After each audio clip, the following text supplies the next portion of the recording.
మనం ఇప్పుడు CPVC pipe test చేద్దాం. ఇది మనం బడ్జెట్ ఇస్తున్నాం కదా, చూద్దాం ఇది మెల్ట్ అవుతుందా కాదా వేస్ట్ చేసి. ఇప్పుడైతే నేను కోల్డ్ వాటర్ తీసుకున్నప్పుడు కోల్డ్ వాటర్లోనే వేస్తాను, ఎందుకంటే ఇది ఫస్ట్ నుంచి కోల్డ్ వాటర్తోనే హీట్ అవుతుంది కాబట్టి ఫస్ట్ నుంచి టెస్ట్ చేద్దాం కోల్డ్ వాటర్ గురించి. దీంట్లో వేసినా ఇప్పుడు సగం తెచ్చి పెడతాం.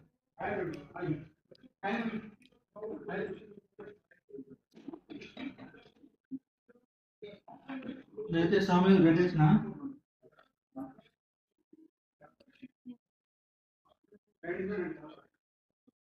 చూద్దాం ఇది హీట్ అయినాక ఏమన్నా పైప్ అయినా మెల్ట్ అవుతుందా లేదా అనేసి. కొంచెం అయితే హీట్ అయింది, ఇప్పుడు చూద్దాము. వేడిగానే ఉంది, బట్ చూద్దాము ఒకసారి ఎత్తుకొని. ఇంకా ఇది ఇంతవరకు అయితే ఏం మెల్ట్ అవ్వలేదు. ఆల్మోస్ట్ టెంపరేచర్ కూడా బాగానే ఉంది. పవర్ పోయింది, బట్ ఇదైతే చూడండి టెంపరేచర్ ఎంత ఉందో, బాయిల్ అవుతున్నాయి వాటర్. సో మనం గీజర్ వాడినా ఇంతకు మించి టెంపరేచర్ అయితే పోదు. చూద్దాం పైప్ ఎట్లుందో ఇప్పుడు. కటింగ్ ప్లేట్ దొరకలేదు ప్రెసెంట్.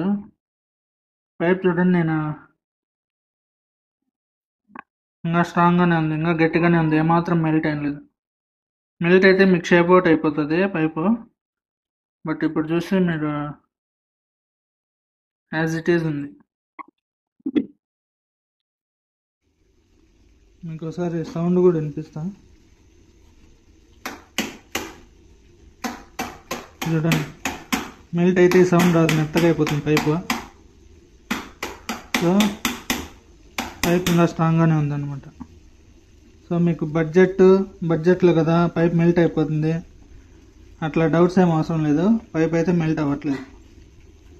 సో మీకు బడ్జెట్లో ఏమన్నా కావాల్సి ఉంటే సిపివిసి పైప్స్ విజిట్ చేయండి, నాయుడు ఎలక్ట్రికల్స్, మదనపల్లి.